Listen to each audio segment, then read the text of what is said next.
Goodbye.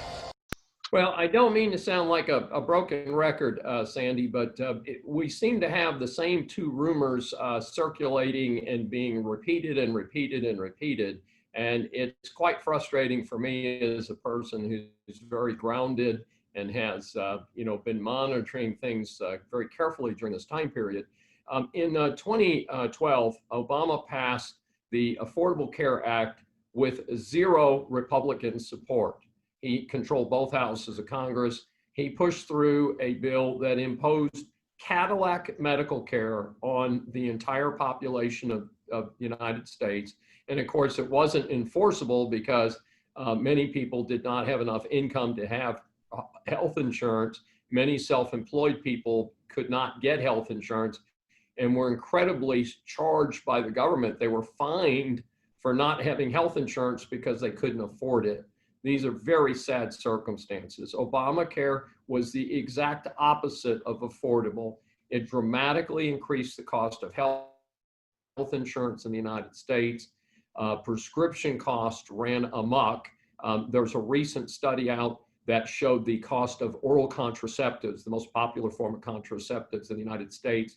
And the oral contraceptive cost increased at least 200% following Obamacare, because since the insurance companies were required to include it in all plans, that they then included it, despite the fact that there could be single males out there who didn't need pregnancy coverage and didn't need to have access to oral contraceptives, but they were still paying for it and were paying much higher premiums. So single people largely were assessed fairly high premiums, and it was a terrible disaster. So most of it has been disassembled in the courts already, but for the recent campaign, they keep saying, oh my God, they're going to take away the coverage for pre-existing conditions. And as I've said on a webcast, it doesn't really help anybody to have guaranteed insurance if you can't afford it. And the insurance premiums I've heard for people with pre-existing conditions, $2,000, $2,500 a month. Nobody can afford those premiums except the super rich. And the super rich have probably already bought insurance, whether they have pre-existing conditions or not.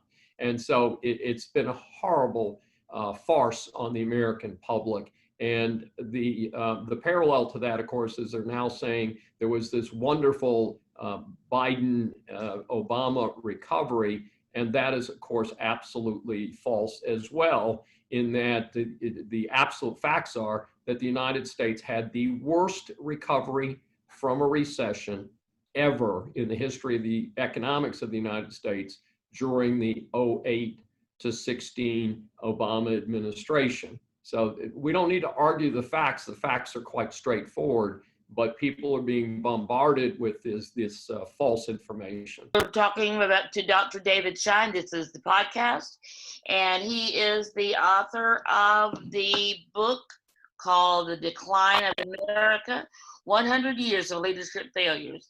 And in 2 weeks, we'll be casting our vote at the election. So be sure and vote.